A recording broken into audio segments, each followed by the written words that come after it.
Hello. It's been a very tough week for the BBC's Director General, Tim Davie, not helped by his chairman, Samir Shah, saying that the corporation can be an unbearable place to work, which was hardly helpful to his beleaguered chief executive. Monday saw the Peter Johnson report published about the documentary Gaza, How to Survive a War Zone, produced by an independent company for BBC News. The review found the documentary to be impartial, but found a serious breach of editorial standards after it emerged that the film failed to disclose that its 13-year-old narrator was the son of a senior Hamas official. Information deemed vital context for viewers. Responsibility lay mainly with the independent production company, but the BBC was also criticised for poor oversight and inadequate editorial checks. Director General Tim Davie has called this a significant failing and promised tighter controls and new board-level scrutiny. There's no word on who has been disciplined within the corporation for these mistakes. It never rains but it pours. Also published this week was the Lewis Silkin report into Greg Wallace's conduct, primarily on the MasterChef series, also produced by an independent company for the BBC. The investigation uncovered a substantial number of allegations of inappropriate behaviour spanning 19 years, conduct which the BBC now says falls below our values. The BBC and Banjay UK, the independent producer, agreed that Wallace's return to MasterChef was untenable, and the BBC has apologised to those affected, acknowledging that it missed opportunities to act sooner. Then on Tuesday came another related scandal. The BBC also dismissed Wallace's co-host, John Turode, after an allegation verified in the lawyer's report, which said he used an extremely offensive racial term. Mr. Turode says he has no memory of the incident. MasterChef is one of the BBC's most enduring and popular shows, of course. All this as the BBC published its annual report, its yearly stocktake on how the licence fee has been spent. To help us unpick the impact of these reports and whether they'll really change how the BBC operates, we're joined by Richard Ayre, who until recently was chair of the UK's independent press regulator, Impress. But before that, he spent about 35 years at the BBC as a former controller of editorial policy and as deputy chief executive of BBC News, before becoming a member of the BBC Trust. Richard is also a former member of the OFCOM Content Board. Richard Ayre, thank you very much for joining us on the podcast after an amazingly tumultuous week for the BBC, but I just wonder whether or not we're getting things dramatically out of proportion, not helped, of course, by a chair of the BBC who talks about it being a very difficult place, shall we say, unbearable, he actually used the phrase, to work, and various other claims. I mean, are these crises, how serious are they on the Richter scale of BBC crises of the past?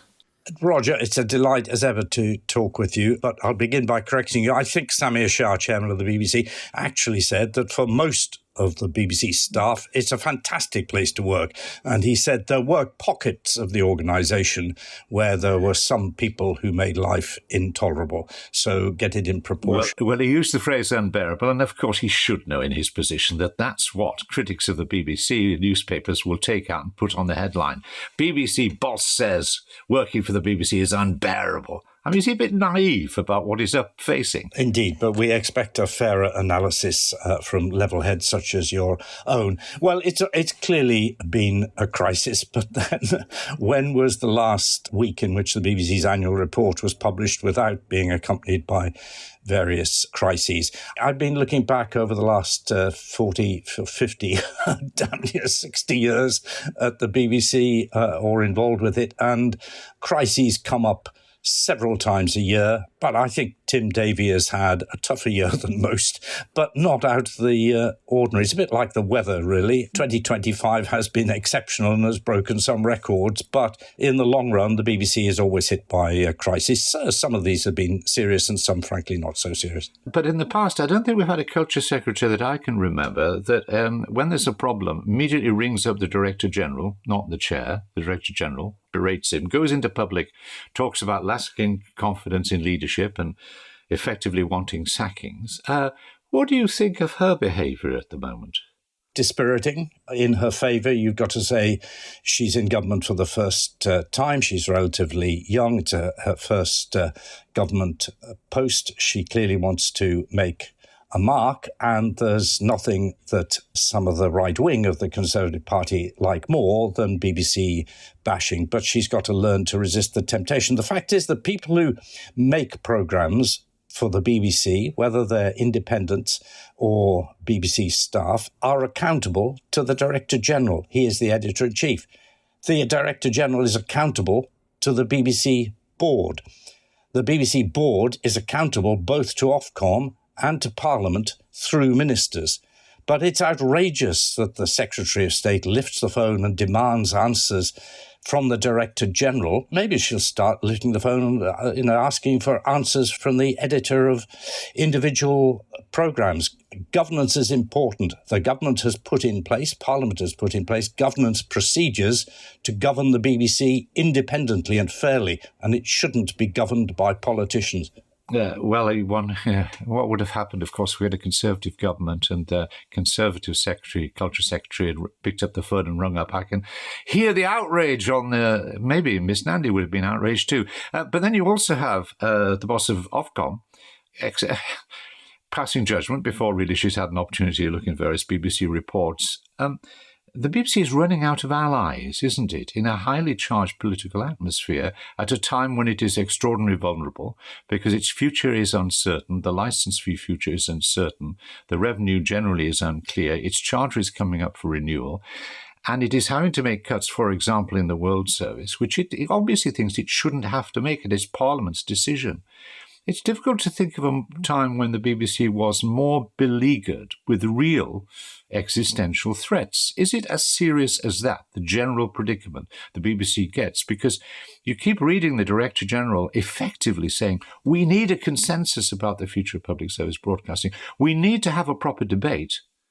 That debate is put off. Instead, we get this consistent sniping and criticism. I think the BBC and the whole of the public sector has become more and more politically contentious as each of the last 3 or 4 decades has passed. You talked about allies of the BBC and you talked about Ofcom. Of course, Ofcom shouldn't be an ally of the BBC. It is the BBC's regulator, but it should regulate. It's supposed to regulate the entire broadcasting sector in a way that keeps it healthy and keeps it independent of government.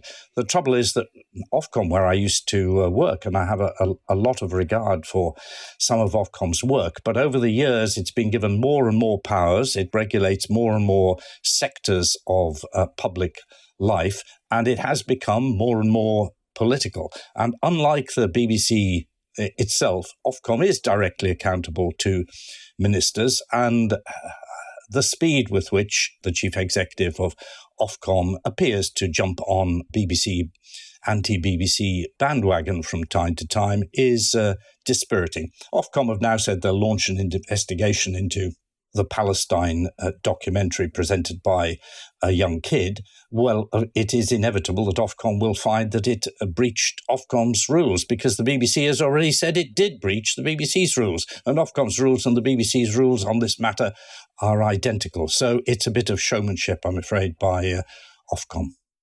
Now, I've read the report into the Gaza documentary. It's a very thorough one. You might argue it took too long, but it's extremely thorough. But what surprises me is, two things slightly surprise me. First of all, and are unreported largely. First of all, that the documentary itself, the content as opposed to the presentation and not giving the information to the audience about the family connections of the child presenting it. The documentary itself was regarded as being perfectly all right, impartial, meeting editorial standards. That was the conclusion of the BBC's inquiry. And yet ignoring those facts on the ground are sort of ignored. And it has the knock-on effect, very unfortunately, in my view, of the second documentary on Gaza doctors not being transmitted by the BBC, but transmitted by Channel 4 instead. But the second thing which surprised me about it being so clear, it's evident that around 3 members of the independent production team who produced that documentary on Gaza, were fronted by the young child, knew of the child's connection to a Hamas official, did not tell the BBC. Now, the BBC is being held to account by the fact that it didn't ask enough questions. It certainly asked some questions about this directly. Is the child to have a connection? It's been criticised for not re-asking it and chasing it down, perhaps properly. But nobody's picking up the fact that the independent company did not tell the BBC what it knew. I think the BBC's investigation concludes that the three people at the independent production company who knew of this child's family links did not deliberately withhold that information from the BBC. However, the fundamental question is, did the BBC ask the right questions? It asked the fundamentally important question, are there any links between this child and Hamas? And it never got an answer. And it asked that question again, and it never got an answer. Now, of course, the independent production company is responsible for not having provided the answer. But if the BBC thought it was so important, and it clearly was the most important question to ask, why on earth did the BBC not insist on getting an answer? And at what level in the BBC was it recognised that there had been no answer to that fundamental question? And, you know, right at the top of the BBC, I think the chief executive of BBC News said she saw the finished film, I think at a press viewing, which was some time before it was broadcast. And yet this question was not asked and answered to the BBC. And I saw, of course, I didn't see the programme when it went out. And you can't see it now because it was rightly taken down from the iPlayer. But I did see an extract of it because it was run in a BBC News bulletin in advance of the programme. And I sat with my partner at the time watching it, and the first thought was, this kid is a fantastic presenter. Wow, what a find this kid is. We now know, incidentally, he'd already done this stuff for Channel 4, though Channel 4 barely mention that fact now in their criticism of the BBC.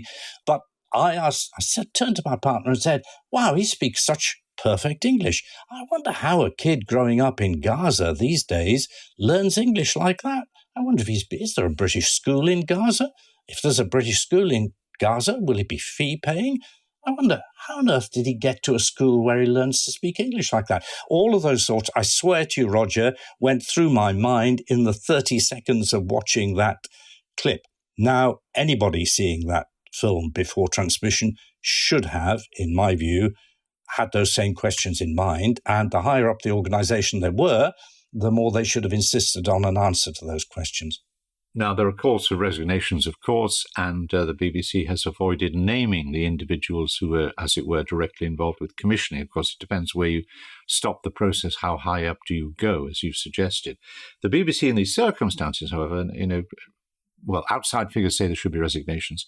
In my view, reading all of this, it actually, if you fired somebody for this, you could very easily find yourself in an industrial tribunal, couldn't you?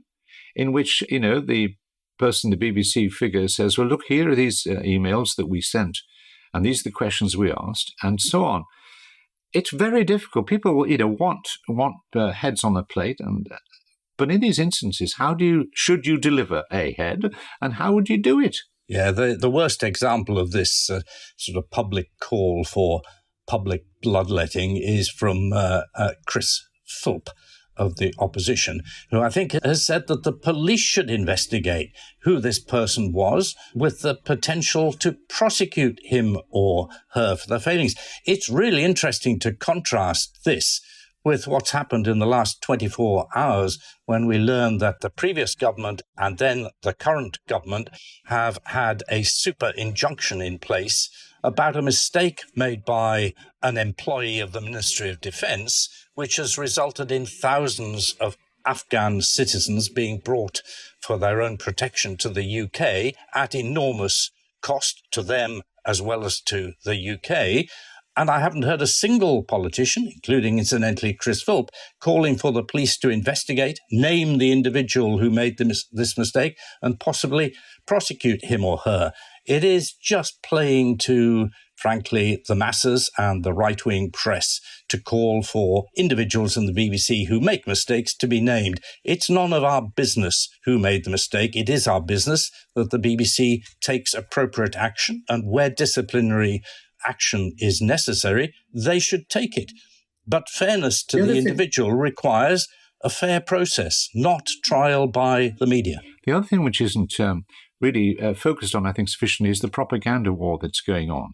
Now, both sides, if there are two sides in this, have propaganda operations, but it's quite clear that the pro-Netanyahu, if you like, operation or pro-Israeli government operation is a lot more sophisticated and effective at the moment than that set up, for example, by the Muslim Council of Britain, whose representative we interviewed a few weeks ago.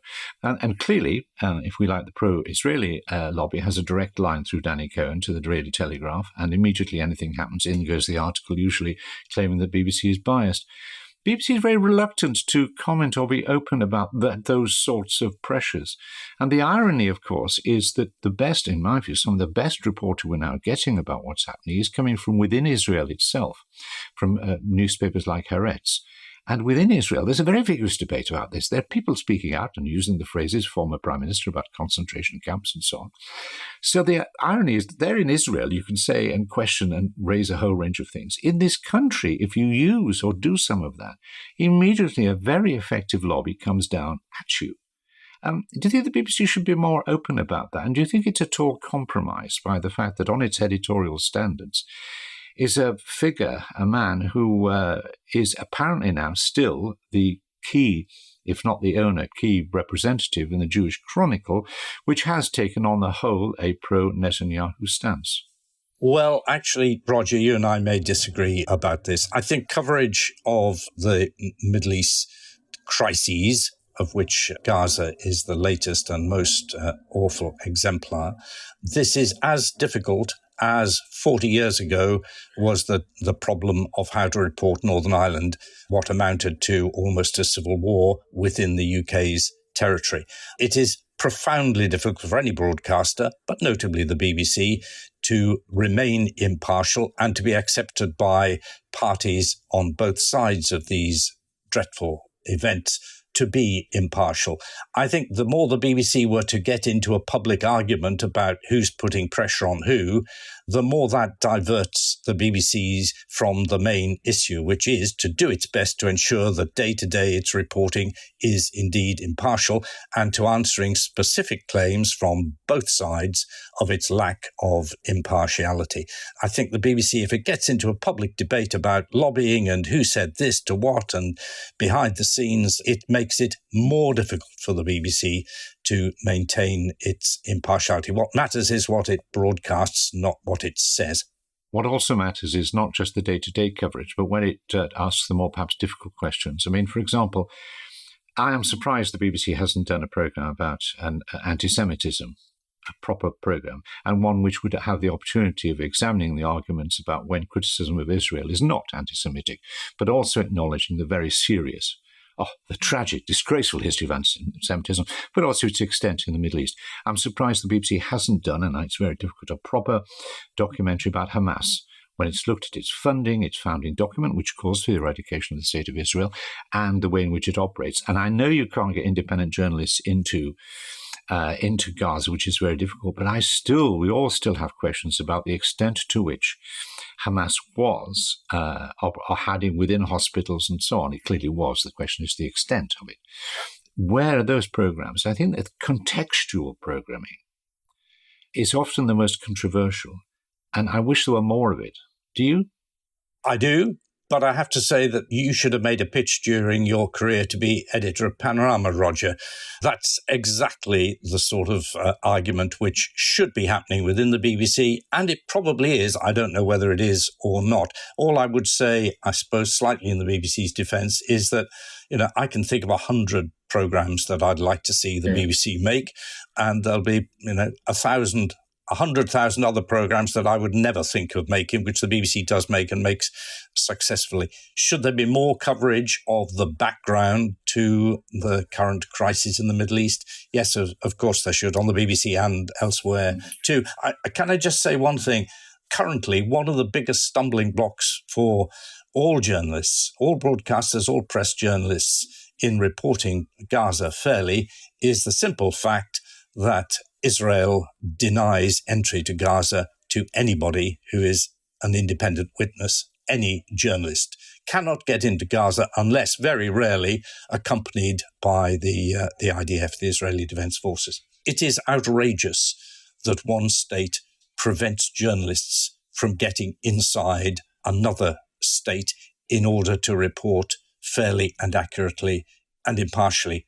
And I think it's outrageous that our government and other Western governments have not more roundly condemned Israel for this denial of all of our human rights. We have the right to know impartially what is happening in Gaza. To move on to another subject of controversy, but obviously far less important in real terms as opposed to BBC terms, is the MasterChef conundrum, where we've seen Greg Wallace depart, and now we've just seen John Turode given his marching orders. This again involves an independent company operating in a way at arm's length from the BBC. Do you think the decision to terminate the employment of both presenters is correct? And do you think that it reveals again a problem about the BBC's relationship and oversight of independent producers? I think the latter, we don't have enough evidence about that, Roger. The fact that these two latest crises involved independent production companies doesn't mean that it's a trend. If the BBC has reason to believe that independent production companies require a higher level of editorial scrutiny from within the BBC, then they should put that in place. And indeed, that is one of the key recommendations of the BBC's investigation into the Gaza documentary, that for high-risk programmes, the BBC may even insert its own executive into the production company during the making of the programme. Now, I don't think anyone could describe MasterChef as a high-risk program, and the fact that these apparent abuses of behavior took place in an indie, I don't think it says anything about the indie sector more generally, nor indeed about this particular production company. What it says very clearly is the determination, particularly of the new chairman of the BBC, and now a year into his job, Samir Shah, to take abusive behavior seriously.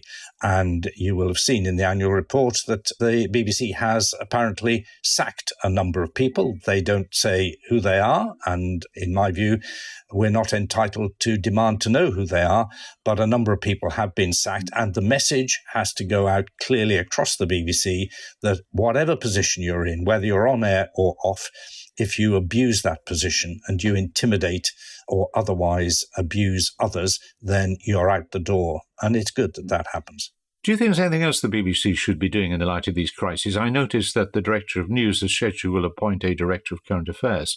And there are some of us who thought that Tim Davie, in his attempt to be superhuman, I mean, I think he's a very good Director General, but he ain't superhuman, has slimmed down perhaps the management board too much. And he himself has extensive experience in business, but he doesn't have any direct experience of news and current affairs or as a program producer. And one of the things I floated was that maybe a deputy director general, if anybody could be found to take that job as the chief flag catcher, would be a good idea. Do you think that that would be important, or do you think just a tightening of these processes will suffice? Very good question, Roger. Thank God I'm not at the BBC anymore, because here is an organisation under ever-increasing financial pressure. Its income from licence fee payers diminishing because 1 or 2% of people every year cease to pay their licence fee. More and more is demanded of the BBC, and it has to slim down its staff at every level, including at managerial level. So is appointing some very highly paid executive within the news division going to solve the sort of problem we've seen over Gaza? Well, it might, and it might not. The best solution is for everybody at every editorial level in the BBC to be aware of their editorial responsibilities. I'm not convinced that putting in another boss will help. If it does, that's great, and I'll be pleased to be proved wrong. It would be wrong to end this conversation without referring to some of the other good news about the BBC. Oh, I was just about you. I'd tell you were a mind reader, because that's the very next question to say, actually, when you look at the annual report, I mean, there's some extraordinary successes. Actually, trust in the BBC has gone up slightly, only by a couple of points, but I mean significantly. The significant evidence about getting to much younger, the BBC being much more important to younger children than we thought before. I think, my own view, it's almost a miracle that they're producing the range and quality of programs they're doing with an over 30% drop in income over that period. I mean, well, tell us what struck you about the good news in the annual report. First of all, let me say something about younger audiences. And the last thing I want to do is get into a discussion now of Glastonbury.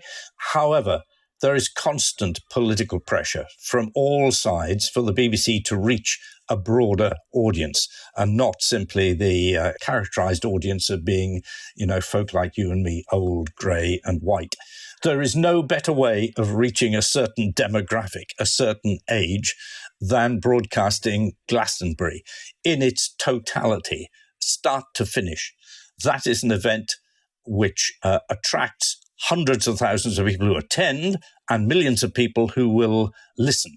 And they will not listen to Gardener's Question Time.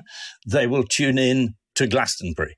And Glastonbury, by its nature, God forbid that I should ever go to it, but by its nature, it is an event at which people behave a bit outrageously. They probably drink. They very often take drugs. They do things, which we won't talk about in detail, even on your uncensored podcast. A terrible mistake was made on this occasion in not cutting the feed. But for God's sake, what do you expect if you're going to cover Glastonbury live? And do we really think that the BBC has to put a time delay onto any coverage of any event where young people enjoy themselves, get a bit drunk and say some rude words and sometimes some deeply offensive things? Anyway, I've got that off my chest. But, I mean, there is a lot of good news here. But, I mean, the thing that must frustrate Tim very much is the fact that here are a number of vital questions that need to be addressed. The future of public service broadcasting and the role of the BBC in it. The charter, whether it should be renewed on what terms.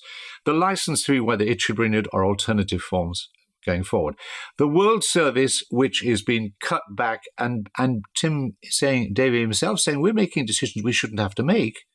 We're determining, in a way, which parts of the world will hear the voice of Britain. And that should be Parliament's role to determine what that is and then ensure it's funded properly.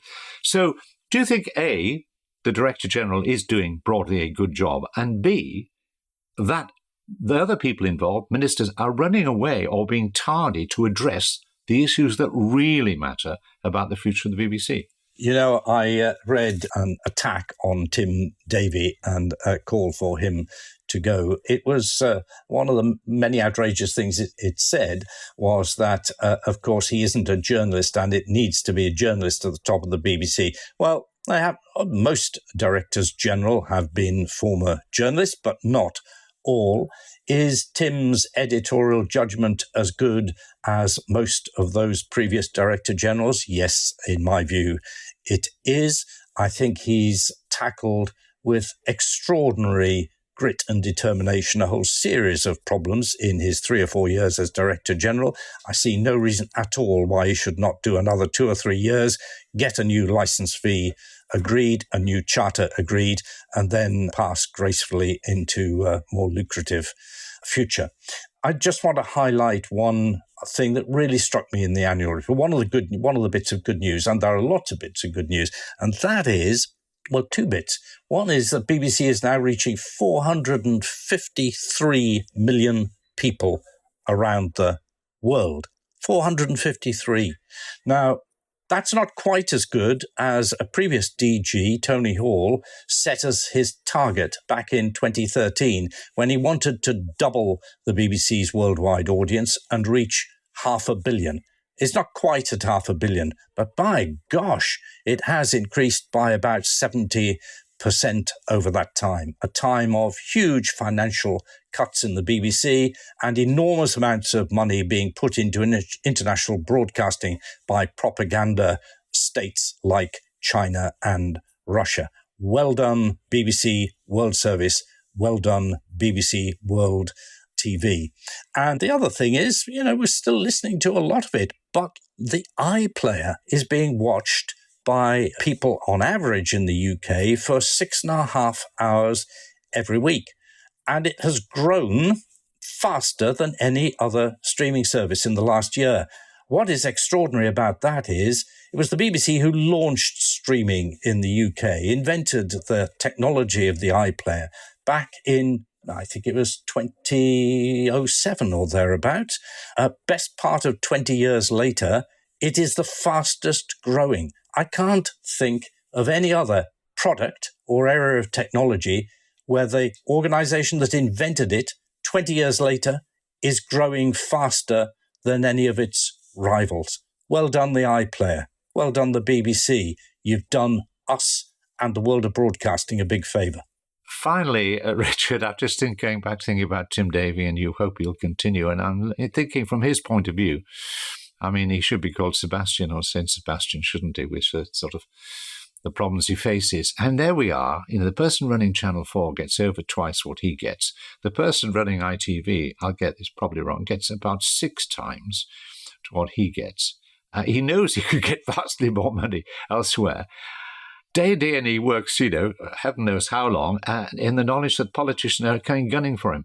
It was a great job to have in terms of a privilege to be at the head of the BBC. But actually, we've got to be careful we don't make it an impossible job by the sort of criticism you have to cope with. Who would want, I share your hope that Tim Davie continues for a while, but who would want the job given the flack you face? I was with you until you asked that last question. The answer is almost anybody in the world of broadcasting would want the job because they all think they could probably do it just a little bit better than the previous guy. Tim Daly has been, in my view, an outstandingly good DG, partly because he's very, very resilient. He's not a mate of mine, I should say. I know him. He occasionally mistakes me for somebody with a similar name, but we talk from time to time. He's amazingly resilient. It's not that this political criticism doesn't run off like water off a duck's back. He takes it seriously, but he's resilient and he doesn't lose focus. And I hope he won't. Richard Ayre, thank you very much. Thanks, Roger. Our thanks to Richard Ayre, former Controller of Editorial Policy and Deputy Chief Executive of BBC News. Well, if you're enjoying our journalism, please do support us for less than the price of a cup of coffee per month. You can do this by either a one-off payment on our crowdfunding page or regularly by signing up to patreon.com/BeebWatch for £1.99 per month. Now, by signing up to Patreon, this will also entitle you to my weekly blog, which gives my take on the week's interview. The link to this and our crowdfunding page can be found in the description of this programme. And that's all for this week.